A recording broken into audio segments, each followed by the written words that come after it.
মামা আমার মালপত্র তাড়াতাড়ি দাও। আরে ভাগ্নে অত তাড়াহুড়ো করছে কেন? দিচ্ছি দিচ্ছি। মামা তাড়াতাড়ি মালটা দাও, আমার ছেলে চাকরির পরীক্ষা দিতে যাবে। তোমার ছেলে চাকরি হলে মিষ্টি ফিষ্টি খাওয়াবে তো ভাগ্নে? হ্যাঁ মামা, খাওয়াবো খাওয়াবো। তো লেট হয়ে যাচ্ছে, তাড়াতাড়ি মালটা দাও।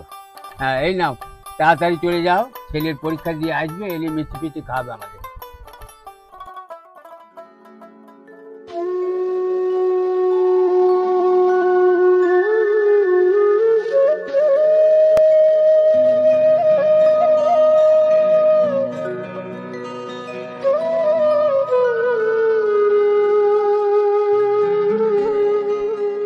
বাপ তোর এত তাড়াতাড়ি খাওয়া হয়ে গেল? আরে আব্বা, আমার এখন খাওয়ার টাইম নেই। এখন বেশি খেতে গেলে আমি আবার পরীক্ষায় বসতে পারবো না। টাইম হয়ে গেছে, আমি এখন চলি। দাঁড়া দাঁড়া বেটা, এগুলো নিয়ে যা, এদের রাখ। দুটো কলম আছে, কিছু খাবার আছে, রাস্তায় খেয়ে নিবি। আচ্ছা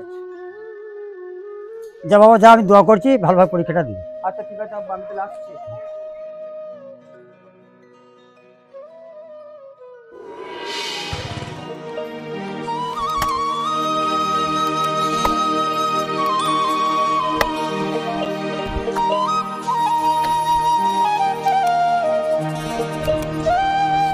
আরে মিলন, রহিম চাচা তো আজকে কাজে এলো না, কি ব্যাপার? কি জানি, রহিম চাচা এত তো দেরি করে না। মনে হয় যেন সে আর আজকে কাজে আসবে না।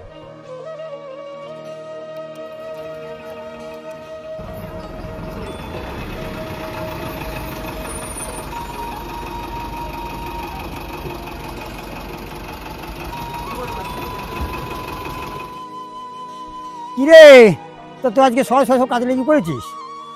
কি ব্যাপার চাচা, আজকে এত দেরি হলো কেন? আর বলো না ভাইপো, ছেলেটা চাকরির পরীক্ষা দিতে গেল, তাতে একটু দেরি হয়ে গেল। আরে চাচা, তোমার তো বিশাল ব্যাপার। ছেলের তো চাকরি হয়ে গেলে তোমাকে তো আর মাঠে ঘাটে দেখতে পাওয়া যাবে না। না ভাইপো, তাই বলি কি হয়, কাজ কাম করতে খেতেই হবে। না চাচা, তাই বললে কি হবে? এরকম তো অনেকজনকেই দেখলাম, দুটো পয়সা হয়ে গেলে তাকে আর মাঠে ঘাটে দেখা যায় না। হ্যাঁ মিলন ভাই, কথাটা তুমি ঠিকই বলেছো। এখন ওপরওয়ালা যা করবে তাই হবে। হ্যাঁ, চাকরিটা হলে তো কপালটা খুলেই যাবে। তোমার ছেলেটা তো অনেকদিন ধরেই চাকরির জন্য চেষ্টা করছে, হলে হয়তো তোমার কপালটা খুলেই যেতে পারে।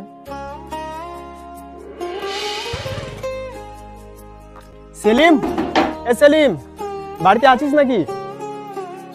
কি হলো বাপ, কিছু বলবে? চাচা, সেলিম কোথায়? বাপ সেলিম তো বাড়িতে নাই, রাস্তা দিয়ে গেল। চাচা, সেলিম এসএসসি পরীক্ষায় ফার্স্ট হয়েছে, ও রেজাল্ট বেরিয়েছে। এই ওপরওয়ালা, তুই মা মরা ছেলেটার মুখ পানে তাকিয়ে। চাচা, এবার মিষ্টি খাওয়ানোর ব্যবস্থা করতে হবে তো। হ্যাঁ বাপ, মিষ্টি অবশ্যই খাওয়াবো। চাচা, এখন তাহলে আমি আসি, বাড়িতে কাজ আছে, পরে একদিন এসে মিষ্টি খেয়ে যাব।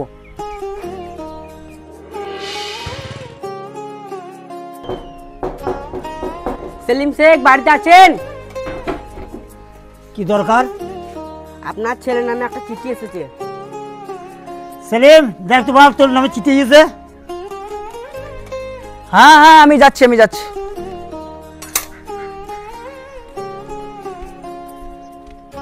কিসের চিঠি এসছে আব্বা?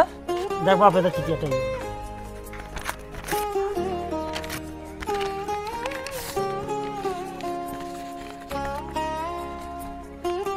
হ্যাঁ, এটা তো আমার ইন্টারভিউর জন্য লেটার এসছে। সত্যি বাপ?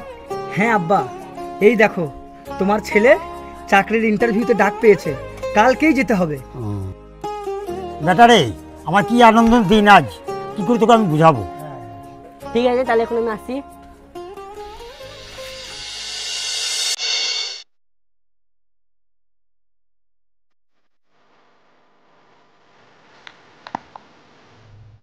কোন দিকে আরশাদ আলী? কোন দিকে আরশাদ আলী, কে আছো?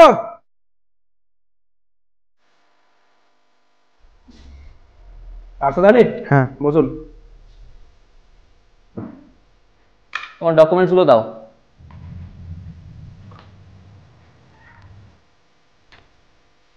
তুমি এই চাকরিটা কেন করতে চাও? স্যার, আমার ছোটবেলা থেকে ইচ্ছে ছিল যে শিক্ষক হওয়ার, তাই আমি এই চাকরিটা করতে চাই। Very good. আরশাদ, তোমায় কিছু প্রশ্ন করা হবে, তুমি কি প্রস্তুত? Yes sir. আচ্ছা আরশাদ, তুমি ধরো চাকরিটা পেয়ে গেলে, কোনো ছাত্র যদি তোমার কথা না শোনে তাহলে তুমি কিভাবে পড়াবে? স্যার, আমি বাচ্চাদেরকে মারধর করে শাসন করবো। আচ্ছা আচ্ছা, বলো তো ভারতের জাতীয় সঙ্গীত কত মিনিটের? স্যার এটা তো আমার জানা নেই। আচ্ছা, তুমি যে উত্তরটা দিতে পারলে না, তো তোমাকে আমরা কিভাবে চাকরিটা দেবো? স্যার এই দেখুন, আমি আমাদের লোকাল এমএলএ সাহেবের সুপারিশ নিয়ে এসেছি।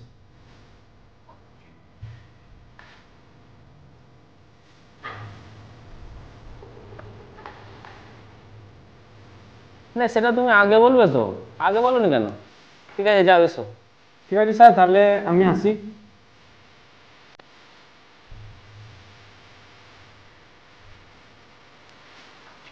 নেক্সট নিলয় সাহা। নেক্সট নীলয় সাহা কে আছো? বসো। দেখি তোমার ডকুমেন্টসগুলো দাও।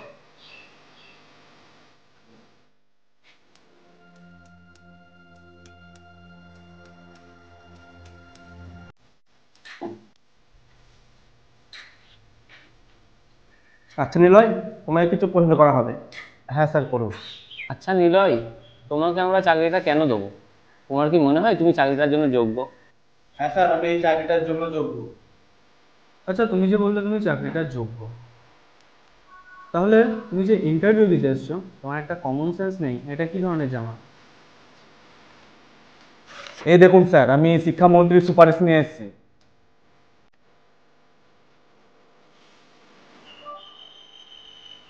ঠিক আছে, তুমি এখন আসতে পারো। ঠিক আছে স্যার, তাহলে আমি এখন আসলাম।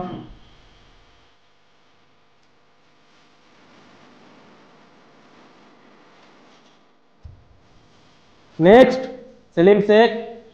সেলিম শেখ ভেতরে যান।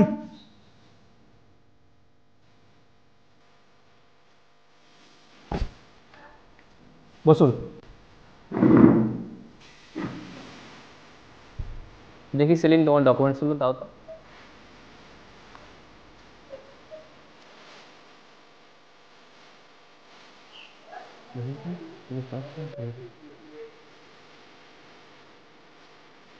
আচ্ছা সেলিম, তুমি যে ইন্টারভিউটা দিতে এসছো, তুমি কার সুপারিশ নিয়ে এসছো? স্যার সুপারিশ মানে তো বুঝলাম না ঠিক। তুমি কি করছি খোকা? সুপারিশ মানে বোঝো না?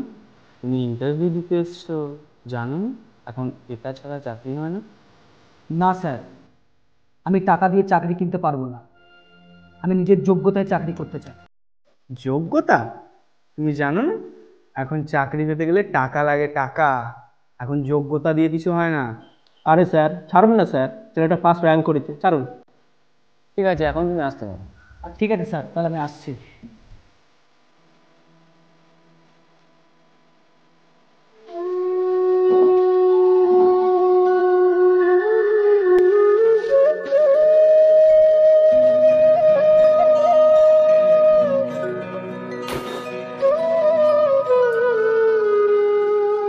কি হলো বাপ, তুই এত মন খারাপ কেন? বেটা তোর চাকরির ইন্টারভিউটা কেমন হলো? না গো আব্বা, তোমার এই হতভাগা ছেলেটার চাকরি পাওয়া হলো না। আজকে আমি টাকার কাছে হেরে গেলাম। কেন বেটা, তুই তো পরীক্ষায় ফার্স্ট হয়েছিস, এই চাকরিটা তোর হলো না কেন? না গো আব্বা, শুধু আমি নয়, আমার মতো হাজারো হাজারো মেধাবী ছেলে আজকে টাকার জন্য তার যোগ্য স্থান থেকে বঞ্চিত। এই চাকরিটা আমি পেতাম, কিন্তু টাকা দিতে পারিনি বলে এই চাকরিটা আমার কপালে জুটলো না। আর সেই চাকরি পেল কোনো একটা অযোগ্য ছেলে। বাপ তুই মন খারাপ করিস না, তুই চেষ্টা কর, আজকে সফল হবেই।